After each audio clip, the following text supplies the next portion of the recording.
My name's Ethan, and I used to think my wife, Laura, was my soulmate. We'd been married for 8 years, had a nice home in Dallas, and I honestly believed we were one of those couples that everyone envied. I worked long hours managing a logistics company, and she stayed home, running a small online store. We had this unspoken trust, or so I thought. Then one night, while Laura was in the shower, her phone buzzed. Normally I'd never check it, but something felt off lately. She'd been distant, glued to her screen, and suddenly she'd started locking her phone. I picked it up and saw a message preview from my best friend, Derek. Last night was amazing. Can't stop thinking about it. My stomach dropped. I opened their chat, and there it was, months of texts, photos, even hotel bookings. My wife, the woman I'd shared everything with, had been sleeping with the man who stood by me at my wedding. For a few minutes I just sat there, shaking. I didn't scream, didn't cry. I just felt something in me die quietly. When she came out of the shower, smiling like nothing happened, I handed her the phone. She froze. "Ethan, I can explain," she started, but I just walked out. I drove around for hours, thinking about every lie, every time she said she loved me. The rage was eating me alive, but instead of doing something stupid, I decided I'd destroy them both, calmly. Methodically. I started by pretending nothing happened. I acted like the same husband, cooked dinner, asked about her day, even bought her flowers. Meanwhile, I gathered proof, screenshots, call logs, hotel receipts. I created a private folder and sent it all to a lawyer friend of mine. Derek still thought I didn't know, and we still met up sometimes, like before. I wanted him comfortable.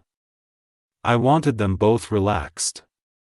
Then one evening, Derek invited me to his company's annual mixer, the same company Laura's mystery client worked for. I saw my chance. I told Laura I had to work late, but I actually arrived at the event in a suit, calm as ever. The place was packed, music, laughter, champagne. And there they were, my wife and Derek, together, looking like a couple straight out of a magazine. I felt my pulse spike, but I smiled, walked right up to them, and said, "You two make a great team." Laura turned pale. Derek tried to stammer some excuse, but I raised my phone and connected it to the projector. The screen behind me lit up with their texts, photos, and videos, every dirty message, every "I miss you." The room went dead silent. People gasped, whispered. Laura started crying, Derek stormed off. I didn't say another word. I just walked out while everyone stared at them.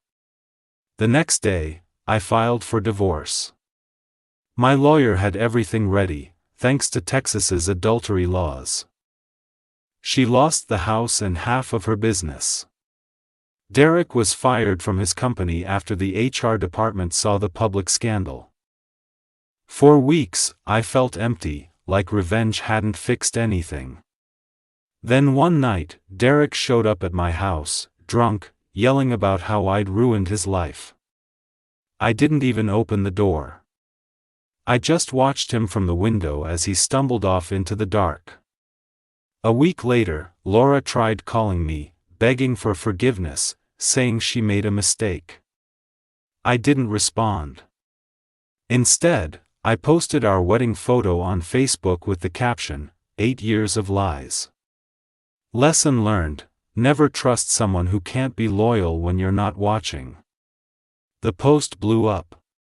Friends, neighbors, even her family knew what she'd done. She moved out of town eventually, and Derek? Last I heard, he was divorced, broke, and working at a car wash. As for me, I focused on rebuilding. I hit the gym, started therapy, and even took a solo trip to Colorado just to clear my head. It's been 2 years now, and I'm not the same man. I don't believe in fairy tales anymore, but I do believe in justice, the kind you make for yourself when life burns you. Some people told me I went too far, that public humiliation wasn't the answer. But they didn't see what I saw: the betrayal, the lies, the nights I sat alone wondering what I'd done wrong. My revenge wasn't just about making them suffer, it was about reclaiming my dignity. Now, when I look back, I don't feel anger anymore. Just peace, and a strange sense of satisfaction knowing they both got exactly what they deserved.